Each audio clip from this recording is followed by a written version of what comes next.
In 1966, two lifeless bodies, dressed in formal attire and concealed behind lead masks, left investigators scratching their heads.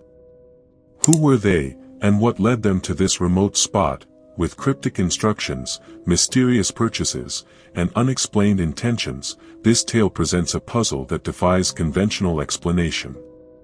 On the afternoon of August 20, 1966, a young boy flying a kite on Morro do Vintém, or Vintém Hill, in Niterói, Rio de Janeiro, stumbled upon the bodies of two deceased men and promptly reported the discovery to the authorities. Due to the rugged terrain, the police were unable to reach the bodies until the following day.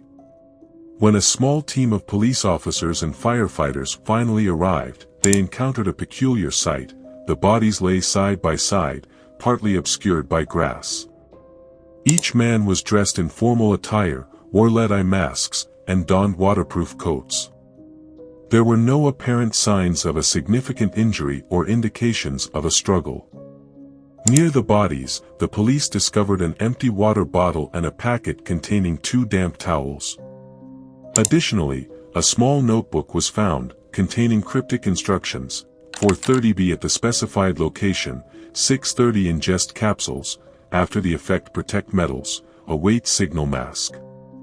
The deceased individuals were later identified as Manoel Pereira de Cruz and Miguel José Viana, both electronic technicians hailing from Campos dos Goitacazes, a town several kilometers northeast of Rio de Janeiro.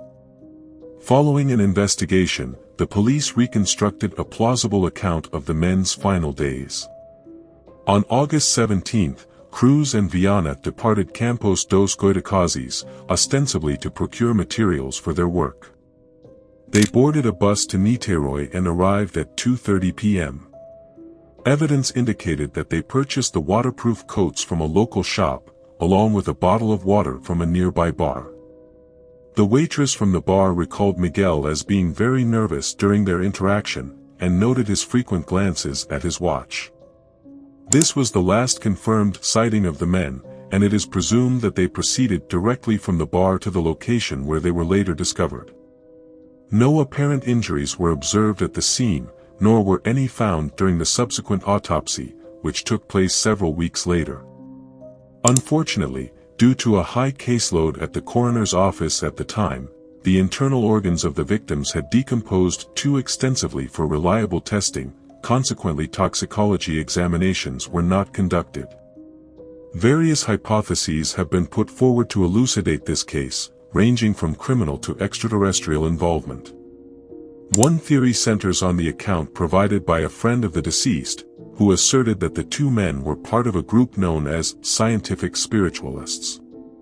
Allegedly, the men were engaged in endeavors to make contact with extraterrestrial beings or spirits, through the use of psychedelic substances. Believing that such an encounter might involve intense light, they fashioned masks from lead metal to shield their eyes, and it is postulated that their demise could have resulted from drug overdoses. This narrative finds support in the enigmatic diary entry discovered at the scene, as well as materials for mask making, and literature pertaining to spiritual matters found in the men's residences.